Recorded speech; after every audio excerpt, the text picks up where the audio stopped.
Hello and welcome to another episode of Father and Joe. I'm Joe Rockey, here with Father Boniface Hicks. And Father, in an example you gave in our last episode, you brought up some of the things that Jesus does in the Gospels that at times he's teaching, and obviously a parable is an example, a way of teaching. And there's some descriptions that we have in there that go, well, is that really what happened?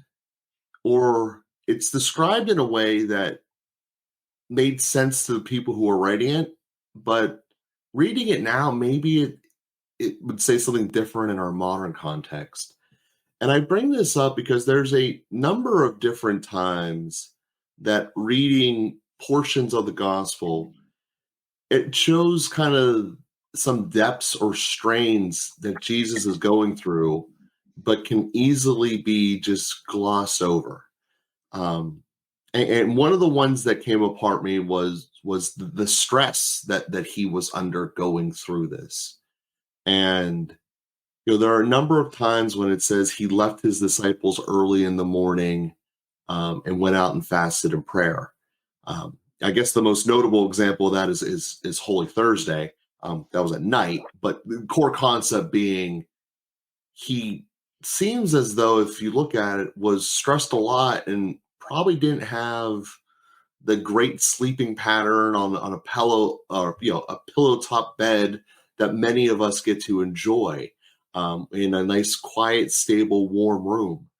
And the stress that he has from the established community of essentially always trying to say, "Got you, you're doing it wrong. We want to punish you," seems immense and real. And it's almost every chapter in Mark, there's a reference to it in the Gospel of Mark. And it just seems that you can gloss over in so many different ways, but it's so common. And to think about how in our times, when we're stressed out, people tend to go all or nothing with their faith. They either go all in, embracing Jesus and God, or they go, "I can do this myself. I don't need any help." And for some reason, there doesn't seem to be a middle ground. But it just seems to be like, well, God's all powerful. He wouldn't be able to relate to me. He wouldn't understand what stress is like. And I just, again, going through what your teachings of read the gospel and relating to it, praying like a pirate, as you taught us in that great episode, that is the thought process that I'm having here. And one of the observations that I had that I wanted to share, because stress is unfortunately a present part of most of our lives. And it's not said Jesus was stressed out. It never explicitly says that, but they show a lot of symptoms that say that go along with it. And maybe I'm connecting dots and my reflections are wrong, but that seemed to be like, that's what it's describing. It's just saying it in a different way than I would. And I wanted to talk about that, to see if you need to screw my head on back right if I'm completely off. But if I am on, because I think it would be a good conversation to have. Yeah, and maybe I can just insert in at this point too in our conversation. I'm recording this from Rome, and I don't know. There's probably a little bit of a difference, probably to the negative, but it's a joy to be in this place, in the eternal city, and makes me think of St. Peter and St. Paul, both of whom were martyred in Rome, and the kinds of stresses they went through. I mean, establishing the early church in a time of pretty significant persecution, Christians being martyred on a regular basis. I mean, killed in some pretty horrific ways. I just visited the tomb of Saint Cecilia today, who was beheaded, and she was young and killed in that terrible way. A number of the popes are also buried there in the catacombs of St. Callistus, also martyred. You can see on the epitaph for their tombs that they, and so a lot of stress. There are stressful things, that is to say, there are things objectively stressful when your life is in danger and you can be beheaded at any time. That's a fairly stressful thing. And our stresses in the modern day are quite limited in comparison. We get more stressed about objectively less significant things. Um, Mhm. so the early apostles and martyrs are also examples to us of how to handle stress, or Christian faith also can at times mitigate stress. We don't want to over spiritualize. We don't want to say something like, well, because I get stressed. Well, if you're stressed, then you do. Um, and even when we look at the lives of the martyrs and the apostles, it's not because they were so tough or because they trained like Navy SEALs or something like that, who had a lot of natural abilities and a lot of intense training. There was natural that sustained them, and that supernatural grace may sustain you and me, helps to work through the natural as much as possible. He doesn't like to subvert his own natural processes. He created the natural processes for a reason. And so he's not trying to get rid of them. And when we look at stress, stress is telling us something. It's telling us something about the way that we're living our life, maybe the intensity that um, engaging. And we could ask ourselves, is this right for me? Just because I can do it, should I do it? Question that we ought to always ask. Um, but our stress is, I think, often gets avoided. The signs of stress we're in denial about it, pay attention to it. People are having GI issues and having all kinds of, I don't know, I mean, they're just breaking out, or they're losing their hair, or they're, their muscles are stressed out, tight, painful. Stress releases a hormone, cortisol. Cortisol causes really builds up in your muscles and can linger quite a while, 6 hours in the bloodstream. So anyway, all those things are a sign. If we are stressed, there's probably something stressful, or at least that we perceive as stressful. And uh, then our perception might be off. It might not actually be as big as it is. And then that kind of thing needs to be addressed and corrected as best as possible. We need to be convinced, perhaps, that things are not as stressful as they appear to be. Uh, and we need to find some ways to deal with it. That handing it over to the Lord, inviting Him into relationship with whatever is stressful to us. As you mentioned, praying like a pirate, the first thing is to be aware. I'm stressed, aware that I'm carrying something, aware that I'm having some kind of difficulty. So the first thing is to be aware, and then to relate it to Him. And what you are providing, Joe, points of relationship. We don't relate it to Him as someone who doesn't know what it's like. We relate it to Him as someone who knows very well what it's like. In fact, He knows better than we do. He endured all the stress. We endure only our portion of the stress. So when we relate it to Him, we're relating it to somebody who really understands, who is really sympathetic, who really cares about us and really wants to help us. So that process of relating to Him, how does that go? Well, it's not just a matter of saying, Jesus, I give it to you. Jesus, I give it to you. Jesus, I give it to you. Is it gone? Is it done? Am I done with it? And there's often a deeper process of surrender, that I have to really feel how incapable I am of carrying something. And in fact, even that uh, God, in some sense, doesn't want to carry it, but He wants to help us to carry it. And so then we come to a place of real surrender. Jesus, I trust you and I need your help. Please take my hand. Please lift my aching back. Please help me lift the load of whatever thing is that I'm carrying and that I'm stressed about. And those kinds of prayers, real heartfelt prayers, real movements of the heart, are ways that we can end up sharing those burdens with a very beautiful, personal way. And so much in that.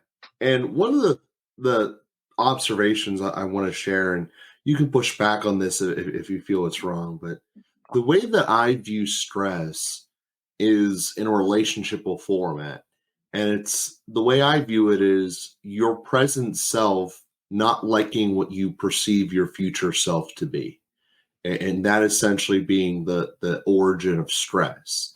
Meaning that if you think that something's going to go bad in your future, an interaction with your boss, or whatever the case will be, that's what born stress.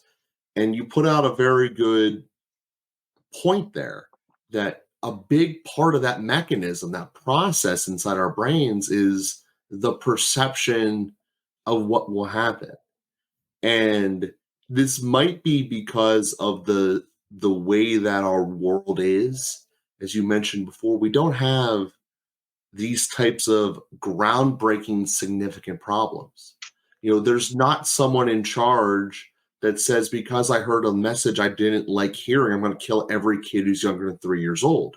That's not a possibility in most of the world that's listening to this conversation. However, that was a reality then.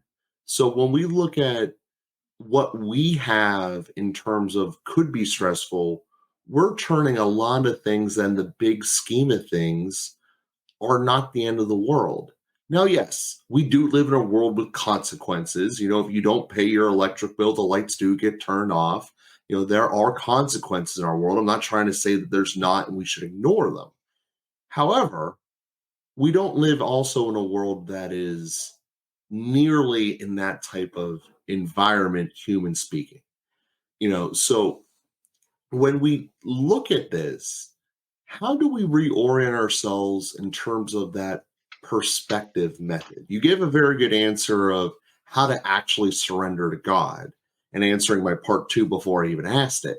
But when we look at the perception method of how do we go about this and kind of get a reality check, an ability to go, but maybe it won't be as bad as I think it is.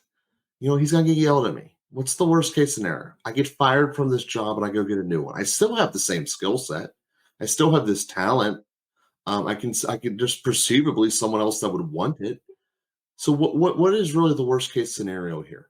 So I would like to see if you can dive into that a little bit as we're pressing towards the end of this episode.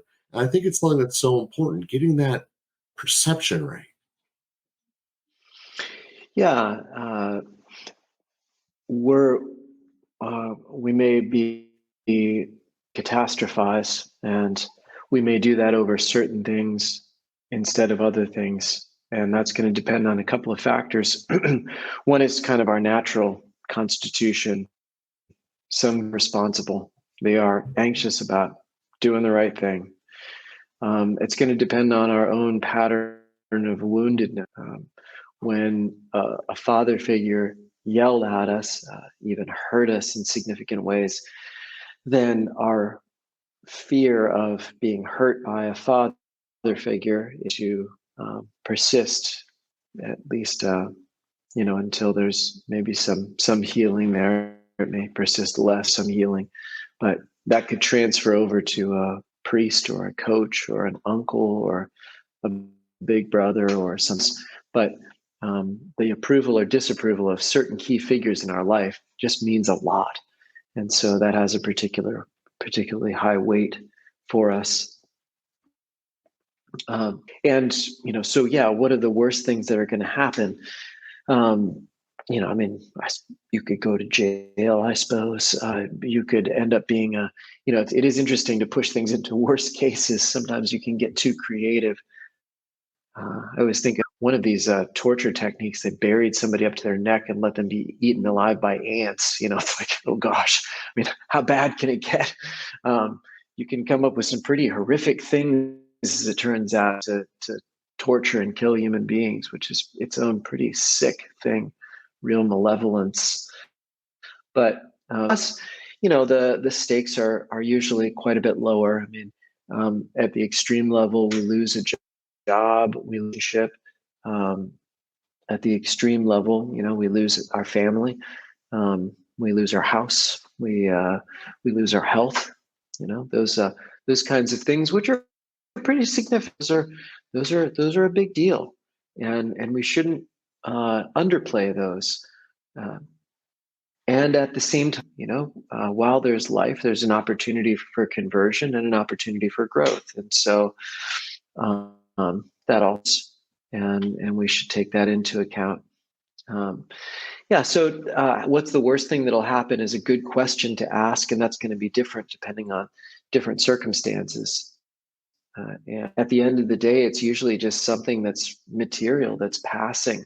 It's going to go away anyway. It's just a matter of timing.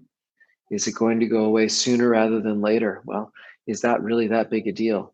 I mean, maybe it feels like it at the moment. And I never want to downplay those feelings or dismiss them or shame them or something like that. But if they can focus our attention on what the issue is, and then we can resolve the issue, then we may be able to address. And so maybe we think catastrophe is about to happen, and then we discover, oh, I have a second bank account. I just received an inheritance. I actually have more money than I thought I did. And then suddenly my stress is relieved. Well, that's nice to know. So, yeah, we want to try and keep things and recognize that especially passing things are passing things. All of the temporal goods of this world will be given in superabundance, and we don't need to cling to things now, especially at the expense of or risking paralysis through fear. And what a great note to think about, to embrace. And Father, I thank you so much for giving us these insights as we conclude today's episode. So something to think about, and like I said, to embrace as we move forward. So we thank everyone for listening. If you have not done so already, please leave either a star or a written review on whatever platform you are on, because it does make a world of difference. So thank you all very much, and we'll be with you again next week.